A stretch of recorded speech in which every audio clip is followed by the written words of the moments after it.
Dulu kalau rakyat ngeluh, pejabat bilang kalau nggak suka pindah aja ke Yaman. Sekarang ada provokator demo buruh ketangkep bawa duit ribuan rial Yaman. Sebentar, ini demonstrasi atau bursa penukaran valuta asing syariah? Dolar sentuh 17.000. Tapi tenang saudara-saudara, Bank Indonesia bilang rupiah kita cuma under value. Fundamental kita kuat. Iya, saking kuatnya yang lemah cuma daya beli kalian aja.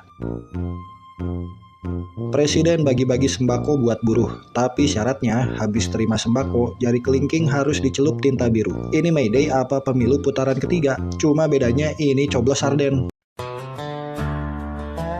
Hidup Jokowi!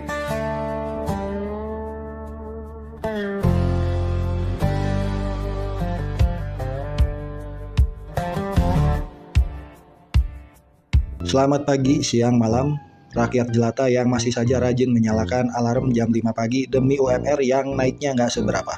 Anda sedang menyaksikan rangkuman berita terpenting negeri ini. Berita yang membuktikan bahwa pemerintah kita selalu bekerja keras, mencari alasan.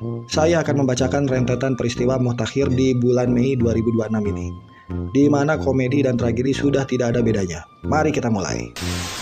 Berita pertama, Polda Metro Jaya berhasil mengamankan seorang koordinator lapangan yang diduga mau menyusup dan bikin rusuh di demo buruh depan gedung DPR.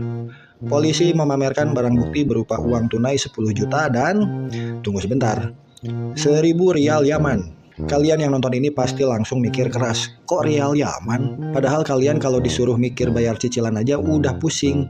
Begini ya, ingat nggak waktu itu ada pejabat tinggi yang bilang kalau nggak suka di Indonesia, pindah aja ke Yaman. Nah, jangan-jangan provokator ini sebenarnya adalah biro jasa travel. Dia juga mau ngajak masa demo sekalian study tour ke Yaman. Polisi bilang mereka mau mengadu domba. Ya ampun pak, rakyat itu udah domba semua. Tiap hari dicukur pajaknya, disuruh jalan di trotoar yang dikuasai motor. Masa masih mau diadu domba lagi? Kasihan. Mari kita lihat apa kata kalian para netizen maha benar di kolom komentar. Dari share, minimal tuh yang masuk akal dikit dramanya. Hai share, Anda ini kurang bersyukur. Ini drama dengan kearifan lokal. Sutradaranya PNS, budgetnya pas-pasan, dipotong PPN 12%. Ya maklumin aja kalau propertinya pakai sisa-sisa properti sinetron Hidayah. Harusnya kamu tepuk tangan, mereka masih effort cari duit Yaman. Dari NRO, kabur ke Yaman, besoknya ada barbuk duit Yaman. Masa iya kebetulan? NRO di negara ini tidak ada yang namanya kebetulan. Yang ada hanya skenario yang kebetulan ketahuan. Anggap saja ini program pertukaran budaya yang disponsori oleh oknum. Kita beralih ke berita ekonomi. Ini penting buat kalian yang saldo ATM-nya masih selalu menyentuh batas minimum penarikan. Bank Indonesia merilis pernyataan bahwa nilai tukar rupiah di level 17.140 per dolar AS itu under value alias di bawah nilai fundamentalnya. Gubernur BI bilang fundamental ekonomi kita kuat, pertumbuhan solid, cuma gara-gara geopolitik sama perang Iran aja kita jadi begini. Luar biasa. Jadi begini saudara-saudara, rupiah itu nggak lemah, rupiah kita itu cuma merendah untuk meroket. Meroketnya kapan? Ya tunggu aja sampai Iran sama Israel cipika-cipiki. Kalian aja yang gampang panik. Pemerintah kita itu pintar menjaga stabilitas. Stabilitas apa? Stabilitas kemiskinan merata. Yang penting kan pertumbuhan uang primer tumbuh 11,8%. Kalian ngerti nggak uang primer itu apa? Nggak ngerti kan? Sama. Makanya senyum aja dan bayar cicilan pinjol kalian. Komentar dari warga Maya, berarti negara lagi krisis dong kalau begitu. Bukan krisis Eka, tolong bahasanya dijaga. Ini namanya penyesuaian daya beli masyarakat menuju kesederhanaan hakiki. Bahasa halusnya, dompetmu yang krisis, pejabat mah lagi under value aset.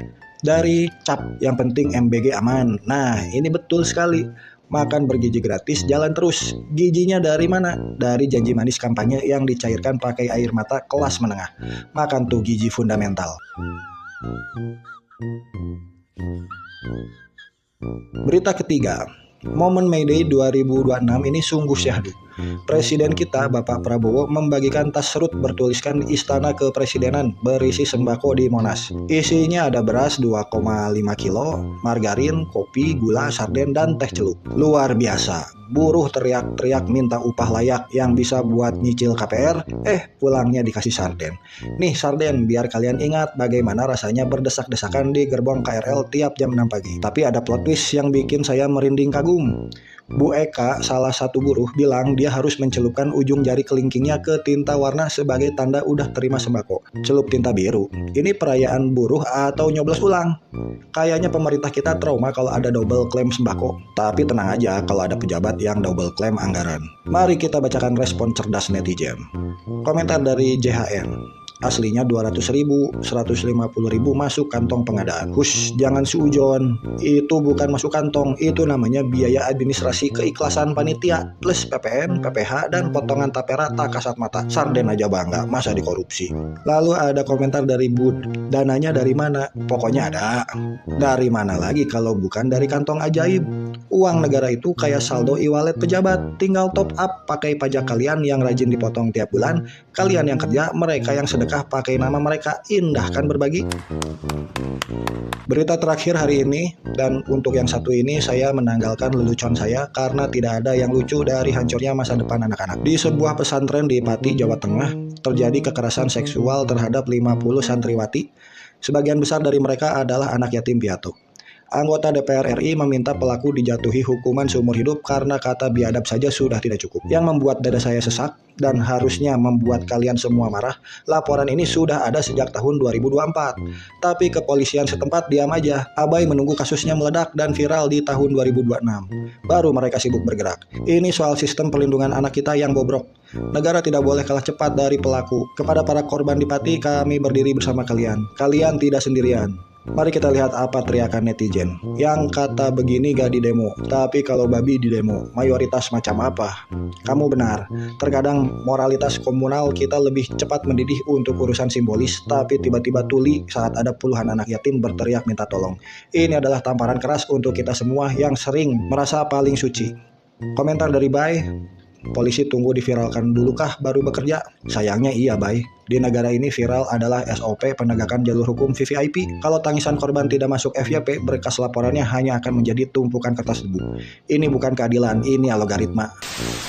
Itulah wajah Indonesia hari ini. Provokator demo digaji pakai rial. Nilai rupiah kita dihibur dengan kata under value. Sembako dibayar dengan tinta di jari. Dan keadilan, ya keadilan masih harus antri nunggu koneksi internet lancar supaya bisa viral. Tetaplah bekerja keras, bayar pajak tepat waktu, dan jangan lupa tersenyum. Karena kalau kalian menangis, pemerintah nanti bikin aturan pajak air mata. Saya Abu undur diri, jangan lupa subscribe. Atau saya laporin ke polisi biar ditangkap pakai duit Yaman. Selamat malam.